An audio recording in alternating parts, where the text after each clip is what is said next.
Hello guys, welcome to my channel. तो आज start करते हैं एक न्यू स्टोरी के स्टार्ट में फीमेल लीड को दिखाया गया जिसका नाम सीगवान है। पिछली रात कुछ हुआ था जिस वजह से वो थोड़ा परेशान थी या उदास थी। ये उसका पहली बार था और लड़का गायब हो गया। तभी उसकी दोस्त और मजाक मजाक में कहने लगी कि कल रात क्या हुआ था। तो उसे वो रात याद आ गई। एक लड़का उसके पास आया था जो कि ड्रग था। उसने सीगवान से कहा कि वो उसे बचा ले, वो जो भी करेगा उसकी जिम्मेदारी लेगा, लेकिन वो तो चला गया। सीगवान नजरें चुरा कर जाने लगी तो उसकी दोस्त ने उसे रोक लिया, ये बोलकर कि वो ऐसा कैसे कर सकती है। उसे लगा कि उसे पता चल गया है कि क्या हुआ था, लेकिन उसकी नज़र तो एक जेड पेंडेंट पर पड़ी। इधर वो लड़का फू ग्रुप का प्रेसिडेंट था।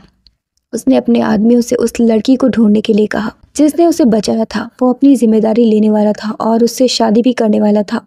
उसने बताया कि उसके पास उनका जेड पेंडेंट है, वही वो लड़की है। लेकिन इधर कुछ और ही सीन हो गया। उसकी दोस्त ने पूछा कि क्या वो उसके स्वीटहार्ट ने गिफ्ट की है जिसका नाम होक्शु था। सीगवान ने उसे बताया कि उसे गलतफहमी हुई है। वैसे वो पेंडेंट मिस्टर फू ने दिया था और कहा था कि वो उसके पास आ सकती है, लेकिन अभी उसने वो अपनी दोस्त को दे दिया और जल्दी से वहाँ से भाग गई। उसके दोस्त ने वो पेंडेंट पहन लिया और जब मिस्टर फू के आदमी आए तो उसके गले में नेकलेस देखकर उसे ही वो लड़की समझ बैठे। उन्होंने उस प्रेसिडेंट के बारे में बताया तो उसे समझ नहीं आया कि क्या हो रहा है। वो उसे शादी के लिए ले जाने आए थे। उसका नाम फूशियान था और हर लड़की उससे शादी करना चाहती थी। उसे हैरानी थी कि वो उससे शादी क्यों करना चाहेगा। जब उसे पता चला तो वो समझ गए कि ये सीगवान थी, लेकिन उसने झूठ बोल दिया कि वही वो लड़की है। ओके, तो उस लड़की का नाम जिनरो था और सीगवान ने उसका कोट पहना हुआ था तो उसे लगा कि वही वो लड़की है। शायद दोनों एक दूसरे को देख नहीं पाए थे क्योंकि अंधेरा था। सीगवान एक नर्स थी और वो अब तक हॉस्पिटल में ही था। वो उसकी पट्टी करने आई तो शियान को उसकी स्मेल जानी पहचानी लगी। सीगवान ने अपने बॉयफ्रेंड होंगशू को कॉल किया और वो किसी लड़की के साथ था। उसे उम्मीद नहीं थी कि वो उसके घर आ रही है। उसने जल्दी से दरवाज़ा खोला और लड़की छुपने की कोशिश कर रही थी। वो जाकर अलमारी में घुस गई। सीगवान होंगशू के लिए सूट लेकर आई थी और उसने उसे टांगने के लिए अलमारी खोली तो उसने वो लड़की देख ली। उसके बॉयफ्रेंड ने बताया कि वो उसकी कज़िन है, लेकिन वो समझ गई थी कि वो चीट कर रहा है। वो तुरंत वहाँ से निकल गई। वो उसके पीछे भागा लेकिन उसे कोई पछतावा नहीं था। उसने कहा कि वो ब्रेकअप करना चाहता था, लेकिन वो एक नंबर का भिखारी था। उसे छोड़ देता तो रेंट भी नहीं दे पाता और उसके खर्चे भी सीगवान ही उठाती थी। उसने उसे कंपनसेट करने के लिए पैसे दिए, लेकिन उतने पैसे काफ़ी नहीं थे। उसने याद दिलाया कि वो जैकेट जो उसने पहना है वो ओवर टाइम करके खरीदा था और पैंट्स वो 2 महीने की सैलरी की है और उसके जूते वो भी वापस करे। होंगशू ने कहा कि वो कितनी दुष्ट है, क्या वो सड़क पर उसे नंगा करके मानेगी, और उसने ऐसा ही किया। सब उतारवा लिया, बस स्नीकर्स में छोड़ दिया और उसे देखकर सब हंस रहे थे और वो झल्लाया हुआ बदला लेने की बात कर रहा था। सीगवान जब वापस आई तो उसकी माँ ने तुरंत उसके बैग खंगालना शुरू कर दिया। सीगवान अभी मेडिकल स्टूडेंट ही थी और पार्ट टाइम जॉब्स कर करके पैसे कमाती थी। उसने अपनी पूरी सैलरी उनके हाथ में रख दी, लेकिन वो चाहती थी कि वो कॉलेज ना जाए ताकि उसका भाई अच्छे से जी सके। वो उनके लिए 2-2 पार्ट टाइम जॉब्स कर तो रही थी और उसने मना कर दिया और चली गई। उसके डैड बहुत सीधे थे। उन्होंने कहा कि अगर उसने उसे बदला ना होता तो वो एल्डेस्ट डॉटर होती। वो एक रिच फैमिली की बेटी थी जिसे उसकी माँ ने अपनी बेटी से बदल दिया था ताकि वो रिच लाइफ जी सके। उन्होंने उसके डैड से चुप रहने को कहा और वो उसके साथ कुछ तो बुरा करने वाली थी। इधर जिनरो ने शियान की बचपन की फोटो में एक लड़की को साथ देखा। तभी शियान को उस रात के बारे में कुछ तो पता चला। इधर जिनरो महंगे महंगे गिफ्ट्स लेकर सीगवान के घर के बाहर आई थी और जब सीगवान और उसकी माँ वहाँ आई तो उसने उन्हें गिफ्ट्स देना शुरू कर दिया और बताया कि वो बहुत रिच आदमी से एंगेजमेंट करके आई है। वो सीगवान को नीचा दिखाने लगी कि वो कभी उसकी बराबरी नहीं कर सकती, हमेशा उससे नीचे ही रहेगी। सीगवान को हैरानी थी कि उसका बिहेवियर इतना जल्दी कैसे बदल गया और उसने गिफ्ट्स लेने से मना कर दिया। उसकी माँ थोड़ा लालची हो रही थी, लेकिन वो उन्हें घसीट कर ले गए। जिनरो उन्हें नीचा नहीं दिखा पाई, इस वजह से परेशान थी। वो पूरी कोशिश करने वाली थी कि शियान उसके बारे में कभी न जाने। सो उसने होंगशू को बहुत सारे महंगे गिफ्ट्स दिए।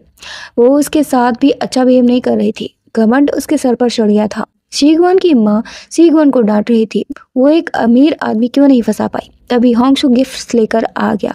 उसने सीगवान से शादी करने को कहा, लेकिन वो पहले ही ब्रेकअप कर चुके थे। उसने घुटनों पर आकर माफ़ी मांगी और कहा कि वो जब तक हाँ नहीं करती वो ऐसे ही रहेगा।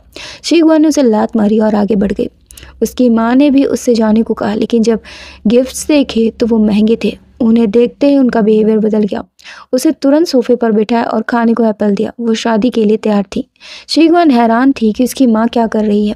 उसने अभी हाँ नहीं कहा था। उसकी माँ के वर्ड्स होंगसू के लिए काफ़ी थे। वो बड़ा ही एक्साइटेड होकर तैयारी करने चला गया, लेकिन शीगवान ने अभी मना कर दिया। उसकी माँ ने कहा कि वो शादी करे या फिर निकल जाए, और उसने निकलना चुना। वो बैग लेकर ऑफिस पहुंच गई और सब बातें करने लगी कि उसे फिर से घर से निकाल दिया गया है, मतलब वो पहले भी निकाली जा चुकी है। खैर, बॉस ने आकर बताया कि उनके ऑफिस में एक न्यू सुपरवाइज़र आने वाला है, उन्हें इंस्पिरेशन देने के लिए।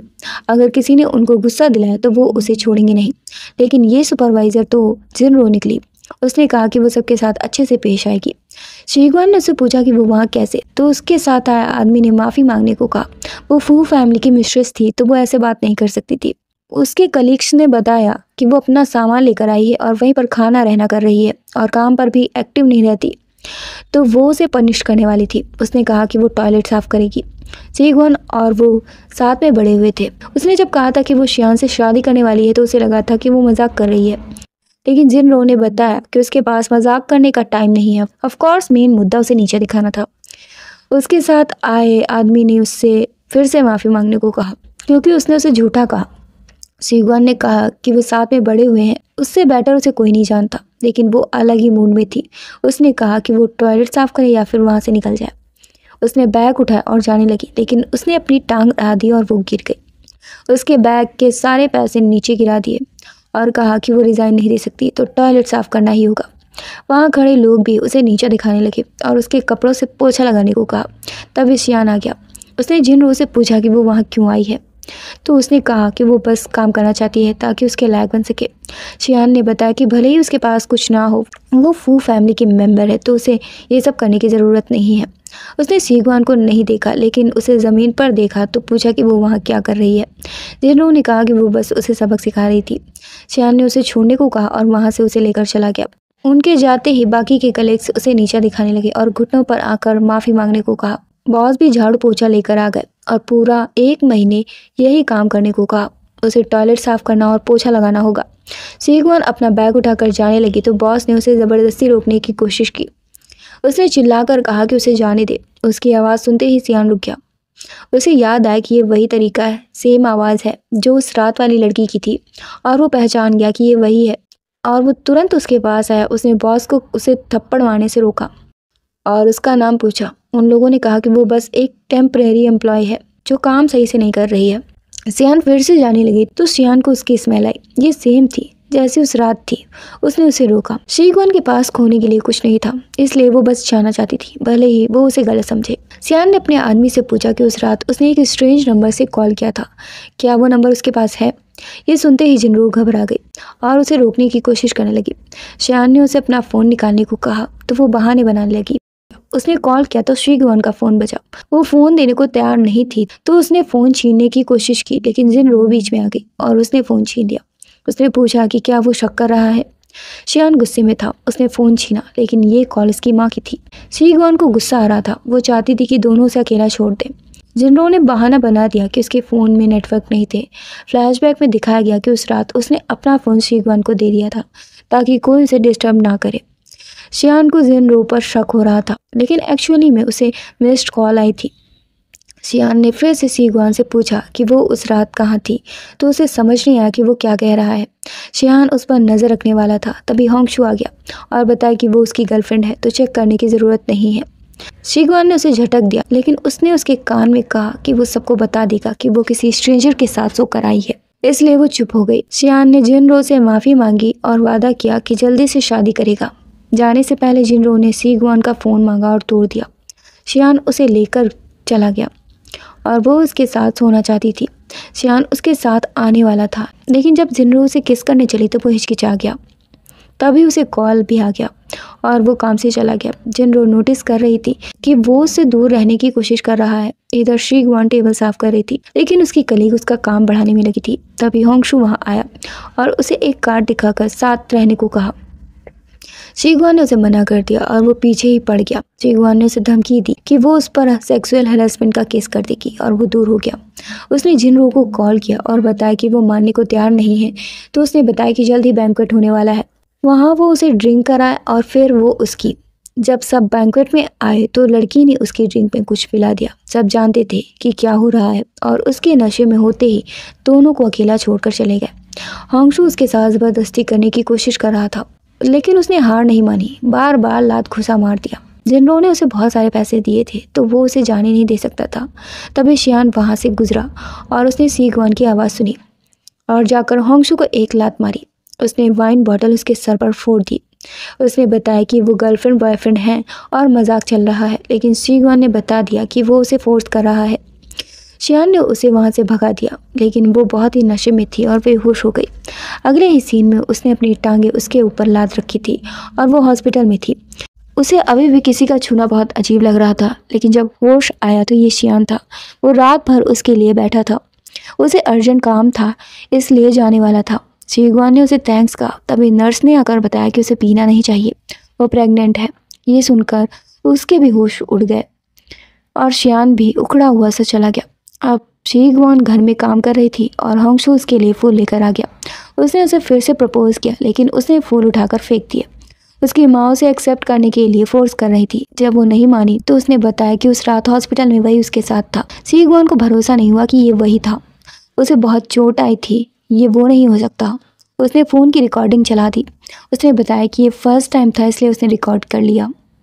उसकी माँ ने उसे उठाकर कमरे में बंद कर दिया और अब वो भागने का प्लान कर रही थी। इधर जिनरो फिर से शियान के करीब जाने की कोशिश करने लगी, लेकिन वो अभी भी अजीब फील कर रहा था।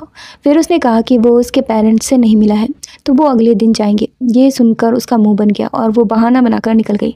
इधर सीगवान भागने की सोच रही थी, तभी उसने जिनरो और शियान को देखा। उसने सोचा कि ये भागने का अच्छा मौका है और अपनी माँ से कहा कि वो शादी करने को तैयार है। उसकी माँ ने गेट खोल दिया तो उसने कहा कि वो जिनरो से हार नहीं मान सकती, लेकिन अभी वो उन्हें देखने चले, क्या पता उन्हें गिफ्ट्स मिल जाए। और वो तुरंत उसे लेकर चली गई। उसने देखा कि जिनरो के मॉम डैड तो बाहर ही खड़े थे। उसने उनका पीछा किया। इधर जिनरो ने नकली मॉम डैड हायर किए थे। उन्होंने कहा कि वो खुद उसे कुछ बनाकर खिलाएंगे, तो जिनरो ने उन्हें इशारा किया। उसने कहा कि उनके पास एक नैनी है। इधर मॉम डैड को टेंशन हो रही थी कि वो एक्टर्स अच्छे से काम कर पाएंगे या नहीं जो उसने हायर किए थे। सीगवान उनकी बातें रिकॉर्ड कर रही थी। फिर उन्हें कॉल आया और वो चले गए। वो लोग सामान खरीद कर उसके घर नौकर बनकर गए। लेकिन होंगशू ने उसे कॉल करके बता दिया कि सीगवान उसके मॉम डैड के पीछे गई थी। अगले दिन वो ऑफिस में उसके पास गई और कहा कि उसकी वॉच चोरी हो गई है और उसकी टेबल में वो निकल भी आई। उसने तुरंत सिक्योरिटी को बुलाया। सीगवान बता रही थी कि उसने ये नहीं किया है, लेकिन वो तो जानती ही थी। फिर उसने कहा कि कुछ और भी है जो चोरी हुआ है और उसका फ़ोन छीन लिया। वो रिकॉर्डिंग डिलीट करना चाहती थी। सीगवान भी जानती थी कि वो क्या कर रही है। तभी उसकी माँ भी आ गई। उसने बताया कि उसने चोरी की है तो उसकी माँ भी उसे ही डांटने लगी। उसने जिनरो से माफ़ी मांगने को कहा, कहीं उसका क्रिमिनल रिकॉर्ड हुआ तो उसके भाई के लिए अच्छा नहीं होगा। जिनरो ने कहा कि वो घुटनों पर आकर माफ़ी मांगे, लेकिन उसने मना कर दिया। उसकी माँ ने ज़बरदस्ती उसे घुटनों पर कर दिया और फिर से माफ़ी मांगने को कहा, लेकिन वो तैयार नहीं हुई। तभी शियान आ गया। उसने उसे घुटनों पर देखा तो वजह पूछी। जिनरो ने बताया कि उसने उसकी वॉच चुरा ली है, क्या वो उसे माफ़ कर दे। उसने कहा ये बस एक वॉच है तो उसे जाने दे, उसके लिए ये बड़ा अमाउंट नहीं है। सीगवान ने बताया कि उसने चोरी नहीं की है, चाहे वो उस पर यकीन करे या ना करे। अब सीगवान घर पर थी और उसकी मॉम ने उसे डांटा। होंगशू उसे बाहर ले जाना चाहता था तो उसने कहा कि अगर वो उस रात उसके साथ होता भी तो भी वो उससे शादी नहीं करेगी। उसकी माँ और वो दोनों उसे खींच कर ले जा रहे थे, लेकिन वो गिर गई और बेहोश हो गई। इतने में ही हॉस्पिटल पहुंच गए। जब रिपोर्ट्स आई तो उसने छीन ली। वो सब नाटक कर रहे थे कि कैसे गिरी, तो उसने कह दिया कि उन्हीं लोगों ने तो धक्का दिया था। वो किसी भी हाल में उन्हें ये जानने नहीं दे सकती थी कि वो प्रेग्नेंट है। इधर शियान जिनरो को घर लेकर जा रहा था, लेकिन रास्ते में कुछ लोगों ने उन्हें घेर लिया। शियान ने उनका ध्यान भटकाने का सोचा और जिनरो को सुरक्षित घर पहुंचाने को कहा। इसके बाद वो उन्हें भटकाने के लिए निकल गया। जिनरो हड़बड़ा रही थी। उसने जल्दी से चलने को कहा, लेकिन उसके ड्राइवर ने उससे अकेले जाने को कहा और वो शियान के पीछे चला गया। इसके बाद वो हॉस्पिटल में था और उसे बहुत ब्लड लॉस हुआ था। उसका ब्लड बहुत ही रेयर था और उसे डोनर की ज़रूरत थी। नर्स ने बताया कि सीगवान का ब्लड टाइप वही है, तो जाओची उसके पास पहुंच गया हेल्प मांगने। इसके बाद जब शियान को होश आया तो जिनरो उसके पास आई और कहा कि उसने ब्लड डोनेट किया है। शियान ने उसे फिर से थैंक्स कहा और वादा किया कि वो उससे अच्छे से पेश आएगा, लेकिन सीगवान ने आकर बताया कि वो झूठ बोल रही है। ब्लड उसने डोनेट किया है। उसने अपना हाथ भी दिखाया लेकिन जिनरो मानने को तैयार नहीं हुई।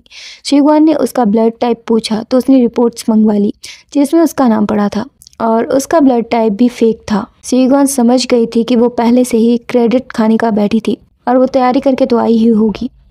उसने झाओची से कहा कि वही उसे लेकर आया था, लेकिन झाओची ने भी कह दिया कि जिनरो ने ही ब्लड डोनेट किया है। कितने दुष्ट लोग हैं यार ये लोग। शिगवान को उससे शिकायत थी कि वो झूठ क्यों बोल रहा है। शिगवान ने फिर से साबित करने की कोशिश की और सीसीटीवी फुटेज चेक करने को कहा। अगर वो झूठी हुई तो बेइजिंग छोड़कर चली जाएगी और जिनरो से माफ़ी भी मांगेगी, लेकिन अगर वो झूठी हुई तो उसने कहा कि वो सियान को छोड़ देगी और उसे माफ़ी भी मांगेगी। उसने चुपके से किसी को मैसेज किया और फिर पता चला कि वीडियो रिकॉर्ड डिलीट हो गया है। तभी होंगशू आ गया और उसे ले जाने लगा। उसने उसे बेहोश कर दिया, लेकिन शियान उसे ऐसे ही ले जाने नहीं दे सकता था। उसने पूछा कि उसका ब्लड टाइप क्या है। झाओची बाहर आया तो उसके साथी ने पूछा कि उसने झूठ क्यों बोला। उसने कहा कि इसे फ़र्क नहीं पड़ता कि किसने बचाया है, वो बहुत समय से अकेला है तो वो किसी को बीच में आने नहीं दे सकता। सियान जल्दी ही जिनरो से एंगेजमेंट करने वाला था और इधर होंगशू ने भी शिगवान को बताया कि वो अगले हफ्ते एंगेजमेंट करने वाले हैं। जल्दी ही वो टाइम आ गया। उसने सेकंड बड़ा हॉल बुक किया था क्योंकि पूरा होटल सियान ने बुक कर लिया था। शिगवान ने वहाँ से भागने की कोशिश की तो डाइनिंग हॉल में पहुँच गई। सियान वहाँ पर खाने का इंतज़ाम देख रहा था कि लाइट्स ऑफ हो गई। सियान अंधेरे में शिगवान से टकरा गया, लेकिन कुछ लोगों ने आकर उन्हें पकड़ लिया, दोनों को बेहोश कर दिया और बांध दिया। उन्होंने बताया कि उनकी फैमिली उन्हें छुड़ाने के लिए पैसे नहीं देने वाली है। उसने कहा कि पैसे दे वरना वो और उसकी फियांसे नहीं बचेंगे। शिगवान ने बताया कि वो उसकी फियांसे नहीं है, लेकिन सियान उसे जिनरो बोलने लगा। उसे लगा कि वो जिनरो को बचाने के लिए झूठ बोल रहा है। कुंटो को शक हो गया कि वो उसकी फियांसे नहीं है और प्रूफ करने को कहा, इसलिए उसने शिगवान को किस कर लिया और अब उन्हें यकीन हुआ। जब वो बाहर गए तो शिगवान ने पूछा कि उसने ऐसा क्यों किया, तो उसने बताया कि अगर उन्हें पता चलता कि वो उसकी फियांसे नहीं है तो वो उसे मार डालते। उसे समझ नहीं आ रहा था कि क्या करे। शियान के पैर से खून निकल रहा था और जैसे ही उसने नोटिस किया तो वो बेहोश हो गया। शिगवान ज़ोर से चीखी और उसे बचाने के लिए कहा। गुंडे आए तो उसने बताया कि क्या हुआ है और वो नर्स है, उसे बचा लेगी। गुंडे ने उसे वार्न किया कि वो भागने की कोशिश बिल्कुल ना करे। उसने कहा कि शियान ने उसे इतने पैसे नहीं दिए हैं कि वो क्राइम कमिट करेगी। इस पर गुंडा भड़क गया। उसने पूछा कि फू फैमिली के पास कितना पैसा है और उसे धमकाने लगा। उसने कह दिया कि उसके पास 100 बिलियन से भी ज़्यादा पैसे हैं और उसके ऑफिस में एक बॉक्स रखा है जिसमें ब्लू डायमंड है। गुंडा वही जाने वाला था, लेकिन अगर उसने झूठ बोला तो उसकी खैर नहीं। शियान सच में बेहोश हो चुका था। शिगवान को उम्मीद थी कि उसकी फैमिली उसका हिंट समझ पाएगी। तभी झाओची लोगों को लेकर आ गया। उसका बहुत ब्लड लॉस हो चुका था और वो फिर से शिगवान से ही ब्लड लेने वाले थे। हॉस्पिटल में जब शिगवान को होश आया तो उसका ब्लड ले लिया गया था। यार ये बिना पूछे ब्लड कैसे ले लेते हैं, और वो प्रेग्नेंट भी तो है, उससे ही क्यों ले लिया। खैर शियान ने बताया कि उसका ब्लड टाइप स्पेशल है। क्या वो जानती है? शिगवान अभी बहस करना नहीं चाहती थी। जो भी हो, शियान ने उसे जान बचाने के लिए थैंक्स कहा और जो चाहे मांगने को कहा। वो सोच में थी कि उसने ब्लैंक चेक साइन करके दे दिया। शिगवान को ये बिल्कुल भी अच्छा नहीं लगा। क्या वो पैसे के लिए सब कर रही थी? फिर उसने गुस्से में इतना बड़ा अमाउंट लिख दिया कि उसे यकीन था कि वो डर जाएगा, लेकिन वो कैश आउट करने को बोल रहा था। शिगवान को गुस्सा आया। क्या अमीर लोग रिस्पेक्ट करना नहीं जानते? उसने पूछा कि वो क्या चाहती है, तो उसने कहा कि उसे टॉप फ्लोर पर काम करना है। उसने तुरंत उसे कार्ड दिया और अपनी असिस्टेंट के पास भेजा। जब वो वहाँ गई तो असिस्टेंट ने उसे बताया कि पहले उसे इंटर्न के तौर पर काम करना होगा और फिर उसे ऑफिस में सबसे मिलवाया। सब जानती थी कि वो कनेक्शन से आई है, तो इतना पोलाइट होने का नाटक क्यों कर रही है। बाकी के वर्कर्स उसके आने से खुश नहीं थे। असिस्टेंट ने बताया कि उसे मेडिकल एग्जामिनेशन करवाना होगा। हर फीमेल एम्प्लॉय को ये करना पड़ता है और प्रेगनेंसी टेस्ट भी। उसके कलीग्स हंस रहे थे कि कहीं वो सच में प्रेग्नेंट तो नहीं। इधर शियान को बहुत फीवर था। जिनरो परेशान थी कि उसका बुखार ठीक क्यों नहीं हो रहा है। उसने डॉक्टर से कहा कि वो जल्दी से उसे ठीक करे, जबकि डॉक्टर्स अपना बेस्ट दे रहे थे। गाइस, डॉक्टर ने बताया कि उसका फीवर शायद जल्दी ठीक नहीं होगा क्योंकि उसके किसी करीबी रिलेटिव ने ब्लड डोनेट किया है। झाओची को हैरानी हुई। शिगवान का उससे कोई लेना देना तो था ही नहीं। खैर शियान ठीक नहीं था तो जिनरो कंपनी का काम संभाल रही थी। उसकी असिस्टेंट ने जब उसे कुछ फाइल्स रीड करने को दी तो उसने कहा कि उसे कुछ सीखने की ज़रूरत नहीं है, उसे सब कुछ आता है, लेकिन एक्चुअली उसे कुछ समझ नहीं आ रहा था। शियान के असिस्टेंट ने शियान की दादी को कॉल किया और बताया कि शियान को जल्दी ही आना होगा। अगले सीन में एक ओल्ड लेडी पोछा लगा रही थी और एम्प्लॉय उनके पोछे से गिरने ही वाली थी। उसने उनके साथ बहुत बुरा बर्ताव किया और लात भी मार दी। सीगवान बीच में आई और उन्हें उठाया। उनके हाथ में चोट लग गई थी तो उसने दवा भी लगाई। दादी को उसका बिहेवियर बहुत अच्छा लगा, लेकिन सीगवान को मीटिंग में जाना था इसलिए वो चली गई। इधर जिनरो ने मीटिंग में बताया कि सियान की गैर मौजूदगी में वही कंपनी संभालेगी, लेकिन सीगवान जब लेट आई तो उसने उसे फिर से नीचा दिखाना शुरू कर दिया। सीगवान ने उसे फटाफट जवाब दिए बिना डरे। उसे कुछ समझ तो आ नहीं रहा था और जल्दी से वहाँ से निकली तो दादी गेट पर खड़ी थी। फिर क्या, वो उनके साथ भी बुरा बर्ताव करने लगी कि वो एक सफाई करने वाली वहाँ क्यों है। जाओची उसे रोकना चाहता था, लेकिन दादी ने इशारा कर दिया और रोक दिया। जिन्हों ने कहा कि वो अच्छे से सब साफ करे, अगर ज़रा सा भी डस्ट दिखा तो वो बाहर समझो। इसके बाद दादी फिर से पोछा लगा रही थी और सीगवान उनकी हेल्प करने लगी। दादी को फिर से उसका बर्ताव बहुत अच्छा लगा और उसका नाम पूछा।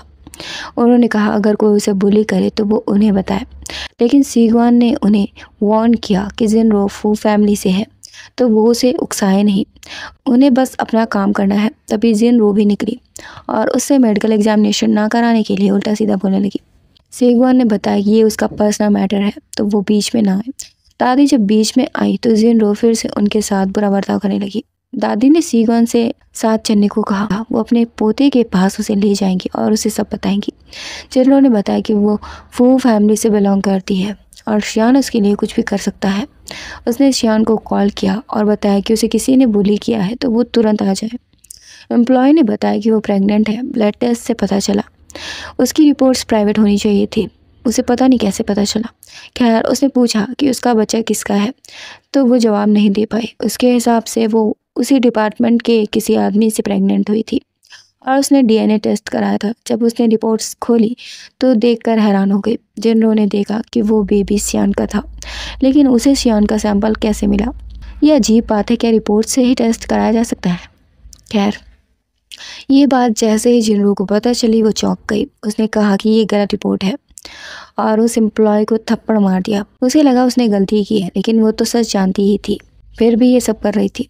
एम्प्लॉय ने बताने की कोशिश की कि रिपोर्ट्स गलत नहीं हो सकती, लेकिन जिनरो नहीं मानी। सो उन लोगों ने ये बात उगली नहीं थी, बस पढ़ा ही था। तो सीगवान और उसकी दादी सच नहीं जानते थे, लेकिन उनको आपस में लड़ते देख उन्हें बहुत खुशी हो रही थी। जिनरो को गुस्सा आ गया और उन्हें धक्का दे दिया, लेकिन उसी वक्त शियान आ गया। उन्हें गिरते गिरते बचाई और उन्हें दादी कहा। जिनरो के तो होश ही उड़ गए। वो बहुत गुस्से में था।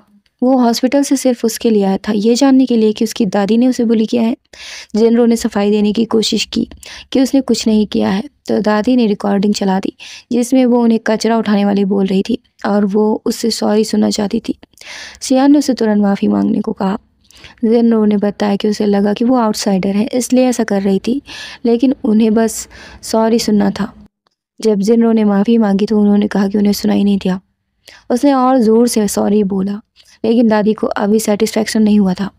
उन्होंने उससे घुटनों पर आकर माफ़ी मांगने को कहा। जब जिनरो घुटनों पर आने लगी तो शियान ने उसे रोक लिया। उसने बताया कि उसने उसे वादा किया है कि वो उसे बचाएगा। दादी ने कहा कि वो सीगवान से भी माफ़ी मांगे, लेकिन उसने मना कर दिया। तो दादी ने सीगवान को अपने पास बुलाया और पूछा कि क्या उसने उसे नीचा नहीं दिखाया। उसने कहा हाँ, तो उसे तो माफ़ी मांगनी ही चाहिए। जिनरो ने उससे भी माफ़ी मांगी और दादी ने सीगवान से पूछा कि क्या उसने उसे माफ़ किया। सीगवान ने बताया कि वो इसके बारे में सोचेगी, मतलब उसने माफ़ नहीं किया। दादी ने कहा कि सियान ने उसे ज़्यादा ही सर पर चढ़ा रखा है और अब से उसके लिए फू फैमिली के दरवाजे बंद हो गए। सियान ने उनसे कहा कि वो उसे शर्मिंदा कर रही है, मतलब शियान को, क्योंकि उसने तो वादा किया था और वो अपनी बहू को एक आउटसाइडर के लिए नीचा दिखा रही है। जिन्हों ने सारा इल्ज़ाम उस एम्प्लॉय पर डाल दिया कि उसने ही भड़काया था और उसे जॉब से निकाल दिया गया। दादी ने शियान से साथ आने को कहा और शियान को इतना तेज़ बुखार था कि वो बेहोश हो गया। वो जल्दी उसे हॉस्पिटल ले गई और डॉक्टर ने बताया कि उन्हें शक है कि उसके किसी इमीडिएट रिलेटिव ने ब्लड डोनेट किया है। शायद इस वजह से उसका फीवर ठीक नहीं हो रहा था। सीगवान ने ही ब्लड दिया था और उसने पूछा कि क्या प्रेग्नेंट डोनर इमीडिएट रिलेटिव हो सकती है। उन्होंने कहा हाँ। उसे अब लगा कि शायद शियान ही उसके बेबी का डैड है, लेकिन उसने ये बात दादी से छुपा ली। सीगवान ने दोनों को साथ देखा। शियान ने जिनरो से दादी से माफ़ी मांगने को कहा और जिनरो ये देखकर बहुत खुश थी कि वो उसके लिए कितना पोलाइट है। सीगवान ने सोचा कि अगर वो उसे बताएगी तो कहीं उससे शर्मिंदा ना होना पड़े। दादी शीगवान को अंदर लेकर गई और कहा कि वो शीगवान को गोद लेना चाहती है, अब से उसे कोई बुली नहीं कर सकता। शियान इसके लिए मान गया। जब दादी ने शीगवान से शियान को भाई बोलने को कहा तो वो हिचकिचा गई और बोलती भी कैसे। खैर, जिन्होंने हंगशु को बताया कि शीगवान शियान के साथ प्रेग्नेंट है और हंगशु बहुत चौंक गया। जिन्होंने बताया कि आज नहीं तो कल ये बात सामने आ ही जाएगी। उसने उसे काट दिया। उसमें बहुत सारे पैसे थे और उसका प्लान हंगशु समझ नहीं पा रहा था। उसने कहा कि जब शीगवान का बेबी होगा तो वो उसे चुरा लेगी और कभी भी उनका डीएनए टेस्ट होने ही नहीं देगी और वो खुद एक बेबी को जन्म देगी ताकि वो रिच लाइफ जी पाए। हंगसु समझ गया कि वो क्या चाहती है और दोनों इंटीमेट हो गए। इधर शियान सोफे पर बच्चों की तरह सो रहा था। शीगवान ने उसे कंबल उड़ाया और सोचा कि क्या सच बता देना चाहिए। फिर वो जाने लगी तो शियान ने उसे खींच लिया और पूछा कि वो वहाँ क्या कर रही है। उसने बताया कि दादी चाहती है कि वो वहीं रहे। शियान ने पूछा कि क्या कुछ है जो वो उससे छुपा रही है, जो उससे जुड़ा है। उसने पूछा कि वो नजरें क्यों छुड़ा रही है। शीगवान ने बताया कि वो बस थोड़ा अनकंफर्टेबल हो गई है और कुछ नहीं। उसने दवा खत्म की और कहा कि वो जिनरो से शादी करने वाला है तो वो अपने थॉट्स रोक दे। शीगवान को समझ नहीं आ रहा था कि वो क्या कह रहा है। उसने कहा कि वो बस याद रखे। इसके बाद सब खाना खा रहे थे। दादी ने उससे एंगेजमेंट तोड़ने को कहा था लेकिन वो इसके लिए नहीं माना। दादी उनकी शादी के लिए तैयार नहीं थी तो जिनरो ने बताया कि वो प्रेग्नेंट है। दादी को यकीन नहीं हुआ और नाराज होकर चली गई, लेकिन शियान को उस पर भरोसा था। उसने कहा कि दादी उनके बच्चे को ज़रूर प्यार करेंगी। शीगवान निराश हो गई। उसे लगा कि जिनरो सच में प्रेग्नेंट है और अब उसके बच्चे का कोई भविष्य नहीं है और अबॉर्शन कराने पहुंच गई। वहां से उसने शियान को कॉल किया और जब उसका नाम लिया तो उसने कहा कि वो उसे भाई बोले, लेकिन वो अभी उसका नाम ही ले रही थी। वो कुछ कहती इससे पहले ना कहने का सोच लिया और बहाना बना दिया कि वो बस देख रही थी कि वो कॉल उठाएगा या नहीं। शियान ने कहा कि वो अपनी दादी की प्रीसियस ग्रैंड डॉटर का फ़ोन क्यों नहीं उठाएगा। उसने पूछा कि क्या बस यही वजह है। शियान ने कहा अगर कुछ और नहीं तो वो फ़ोन कट कर देगा। वो निराश हो गई और डॉक्टर इंजेक्शन लगाने ही वाला था कि शियान दादी को लेकर आ गया। दादी ने बताया कि उसने शियान को कॉल किया और उसने बताया कि वो ठीक नहीं है। उन्होंने उससे घर चलने को कहा। उसके बच्चे का बाप चाहे जो भी हो, वो दोनों उससे प्यार करेंगे। इसके बाद कुछ दिन बीत गए। जिन्होंने शीगवान को धक्का दे दिया और उसे ब्लीडिंग होने लगी। वो खड़ी उसे तड़पते हुए देख रही थी। दादी उसे जल्दी से हॉस्पिटल लेकर गई और जब जिनरो आई तो जोर का थप्पड़ मारा। वो जानती थी कि ये सब उसने ही किया है। हंगसु उन्हें बेहोश करके ले गया और जब शीगवान को होश आया तो उसका पेट खाली था। उसने पूछा कि उसका बेबी कहाँ है। नर्स ने बताया कि वो मर चुका है और वो पागलों की तरह अपने बच्चे को ढूंढ रही थी। इधर जिनरो के हाथ में उसका बेबी था, मतलब कि वो बस प्रेग्नेंट होने का नाटक कर रही थी। हंगसु ने नर्स को काट दिया और अपना मुंह बंद करने को कहा। कुछ समय बाद शियान बेबी को लेकर उसके पास आया क्योंकि जिनरो कोमा में चली गई थी और वो चाहता था कि वो बच्चे को संभाल ले। बेबी उसके पास जाते ही शांत हो गया, जबकि जिनरो के पास ज़्यादा था तो रोता था। तभी उसे कॉल आया और पता चला कि स्टॉक्स प्राइस नीचे गिर गए हैं और उसे तुरंत जाना पड़ा। जब वो ऑफिस गया तो बताया गया कि उसकी शादी एक साधारण लड़की से हो रही है। ये बात मीडिया में फैल गई है। उसे सेन फैमिली की रिच लड़की से शादी करनी चाहिए। इस बात से वो परेशान हो गया क्योंकि यही एक रास्ता था। इधर शीगवान का सीनियर उससे मिलने आया और पूछा कि क्या वो अभी भी शियान को पसंद करती है। उसने बताया कि वो बहुत ही सुपीरियर है और वो एक साधारण लड़की है। उनका साथ होना वैसे भी मुश्किल था। शीगवान समझौता कर चुकी थी। उसे बस अपने बच्चे पर ध्यान देना था। उसने अपना बाल तोड़ कर दिया और मैटरनिटी टेस्ट कराने को कहा। शियान जब वापस आया तो शीगवान ने पूछा कि वो तो मिस सेन को डेट करने में बिजी है ना। उसे याद कैसे आया कि उसका एक बच्चा भी है। शियान ने नोटिस किया कि उसे जलन हो रही थी, लेकिन शीगवान ने साफ मना कर दिया। तभी मिस सेन आ गई। शियान हॉस्पिटल प्रोसीजर के लिए चला गया तो उसने शीगवान से कहा कि पता नहीं क्यों उसे देखते ही वो बहुत ही अनोइंग लगती है। उसने कहा कि उसे साफ दिख रहा है कि वो शियान में इंटरेस्टेड है और उसे वार्न किया कि वो अपनी औकात में रहे क्योंकि वो उसका है।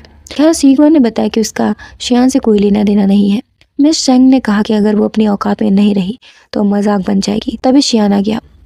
उसके आते ही उसने बात बदल दी कि वो बेबी का हालचाल पूछ रही थी, लेकिन शियान ने उससे रूडली कहा कि उसका काम नहीं है तो बाहर जाए। वो बाहर जा तो रही थी लेकिन गिरने का नाटक करने लगी और उससे आकर उठाने को कहा। शियान ने साफ मना कर दिया। वो चाहती थी कि वो उसे किस करे, लेकिन शियान को नहीं लगता कि उसकी वजह से स्टॉक प्राइस ऊपर गया है।